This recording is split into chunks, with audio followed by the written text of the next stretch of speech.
If it's true that a person has to become more than half dead to this world to live in it happily, then I'll be happy never to live in it happily again. Let the phenomena alternately capsize and crank me up into the Atlantic air.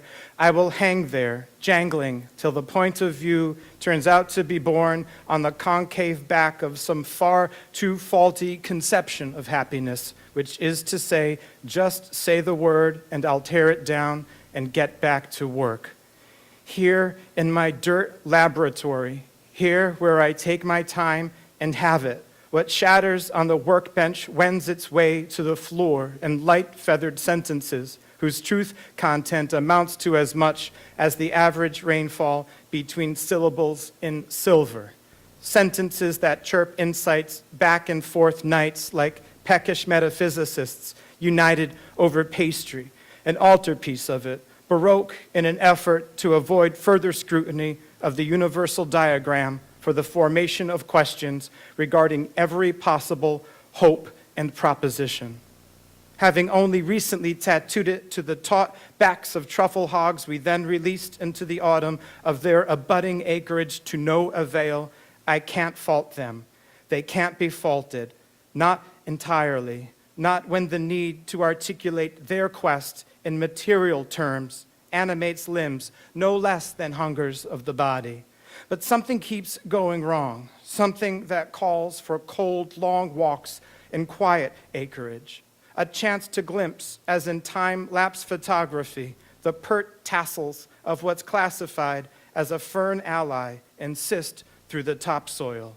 I never knew its binomial till long after the woods in which it grew got axed to pay for my tutorials. We ranch-style houses fortify that land now, habitats where lives like mine go drab between lasagna and last month's crossword puzzles. Dust descends on candy dishes. Radon detectors blink plainly in the basements. The sentences want to know how much of what they perceive is actually a message. Sorry, I stand corrected. What they really want to know is how much of what they perceive is actually a pastry. Pretty much all of it, I say. After so many failed strivings into darkness, into ether, they've come to value most what they can lay their hands on, place inside their mouth. All that animus spent hunting the intrinsic instead of honing methods to evaluate the relative wore them out. Go to bed, little sentences. The ghosts of club moss rise up because I've felt them here. I tend to them this way, a member of their movement.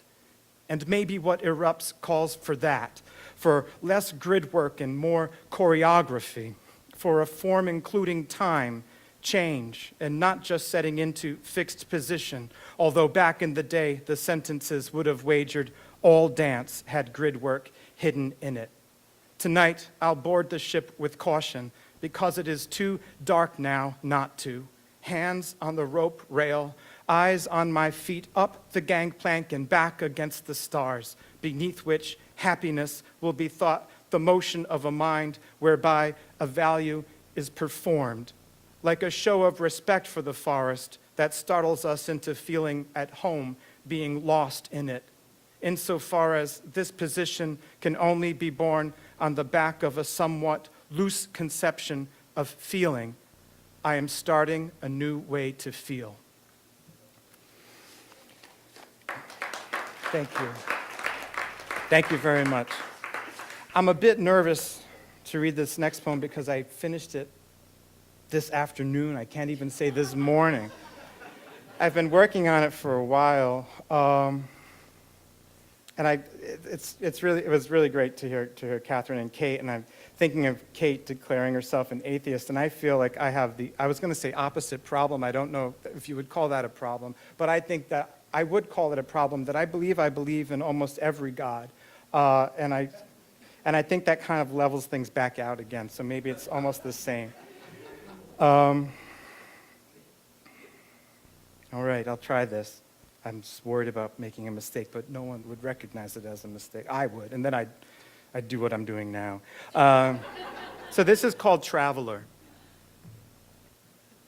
Admittedly, there have been times, as after antihistamines and a lager at the airport bar, when I can make like I belong here, minding my own carry-on behind me like the nonchalant, buoyed through a mount in cheer or cheerfulness I can't call false, or can but just plain don't. My fixity dissolving like some paper boat on blue carpet scrolling down the gate and aisle, shoulders brushed to others gently, neighbor-like and often, and as if I hadn't noticed, but I do. It is my task. A sudden flash of what might happen when it did, but days ago, and then the rope of calm around my neck again, I settle in my seat, a window in the back, and pray to what I pay for, which is an empty sky, or else a cloud in what appears to be the center of the sky, to feel the fade of what I only recently eased into, this lack of history between us, making it all the easier.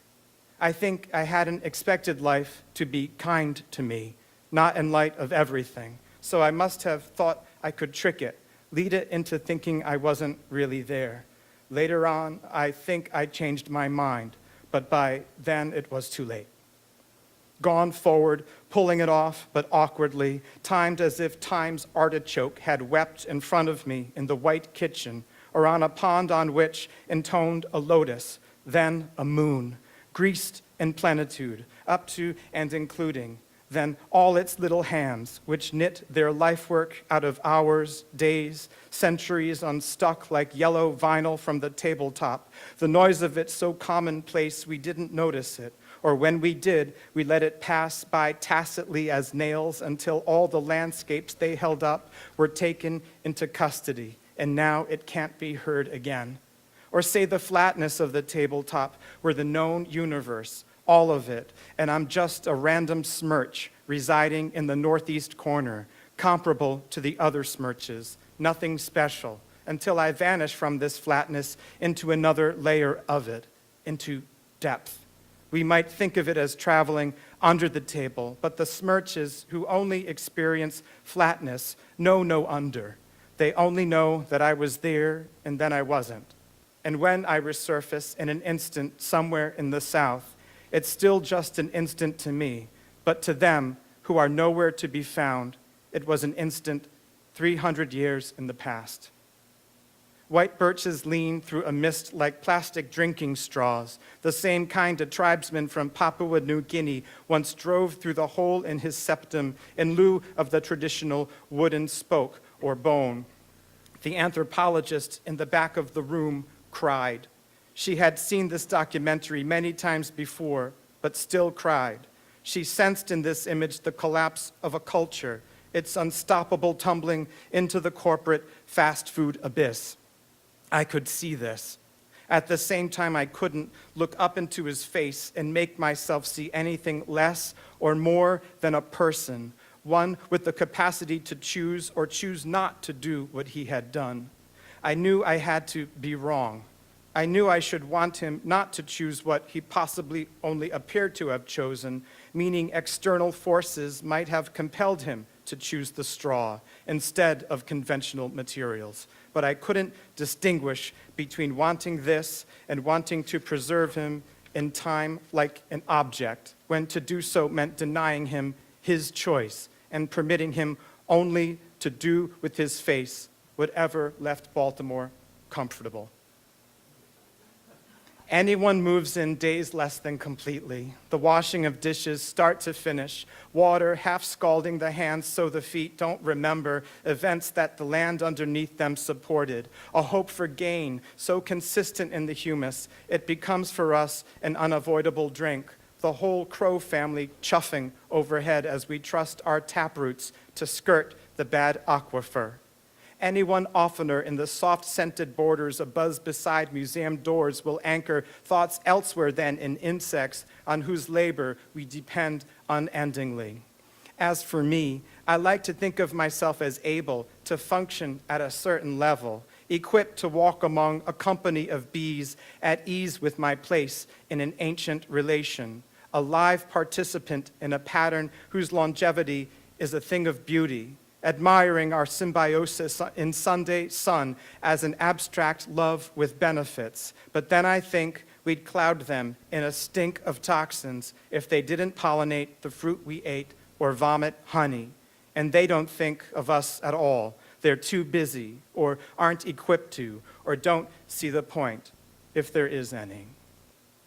Half aware in the dark air above New York, a common swift, known to doze in flight the way a dolphin does through the sea, one hemisphere of its brain set to slow wave sleep, while the other maintains vigilance, the inner eye of us widening as it beams back and forth godlike across the soft office floor of our experience, the outer and inner divisions of it parted by a cleft that looks from this height like nothing but a paper cut.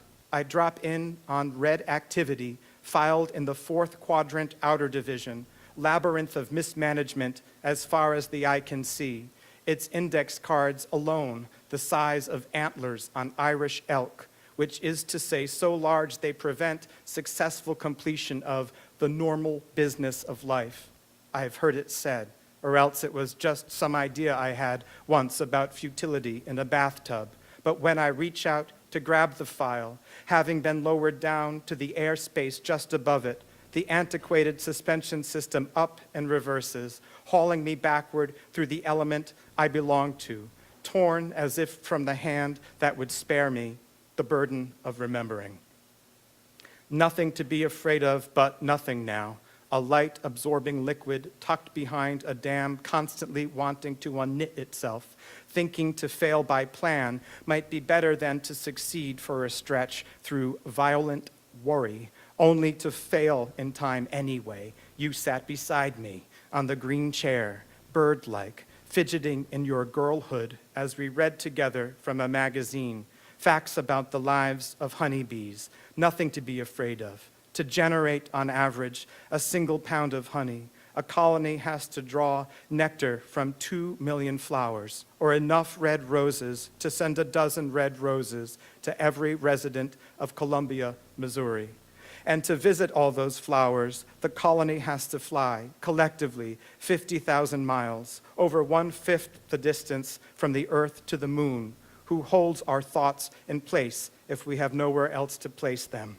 As when we read the average worker bee in all its lifetime will only produce 1/12 a teaspoon of honey, meaning that I have stirred the life work of a dozen bees into my teacup without a moment's thought. And this would seem to be only one example. I turn my head away. Awake again in underbrush, scrub pine and sassafras, and earth beneath my hooved feet elastic with its mosses, I walk out to the human clearing, late winter, under a surfeit of stars. Gently, neighbor-like, my animal ear upheld against the wigwam, the stripped bark sides of it like the surface of a rumored planet, discernible at last in the late winter that appears, as noted, invested with more stars than necessary, although necessity seems to have no place in the matter, and it must be I who has imported it. In the wigwam, the colonist feeds the dying Sachem fruit preserves with a blunt English knife, nursing him back to health. And it's my task now to determine, through the tension of the wigwam, whether he performs this kindness out of love, strategy, or else some mixture of the two. And if the latter, I am asked then to determine whether the feelings stay distinct in the mixture, or if they fuse. Then what known apparatus might best take the measurements, and what new apparatus might we devise? And if they fuse, is it love strategy or strategy love? Is one half always stronger, or is it not like that at all? When I fly back to where I'm from, or feel I must be, will I be thought a failure to the others there? Because I am, but only in the strict sense, having failed to accomplish what it felt I had been asked to, which is to undertake what can't in fact be done, not the way we had been made to think we might be able to. That was our mistake, if we were more than one. If not, then it was mine. I worry that I won't be able, in the strict sense, to make the others see the beauty of it, all of it, which I admit I can only see in part, even after long travels. And then I think this must be what they want, for me to return incapable, a failure, insisting on the beauty of what can't be understood, not the way we thought. And they, if more than one, will welcome me, nodding in time like the holy entities on a diptych. And if otherwise, I will be there to calm myself and to be the ship I wait for. The ocean, always the same ocean, even in changes. And the late winter sky, the sky still, when there's no ship left to wait for.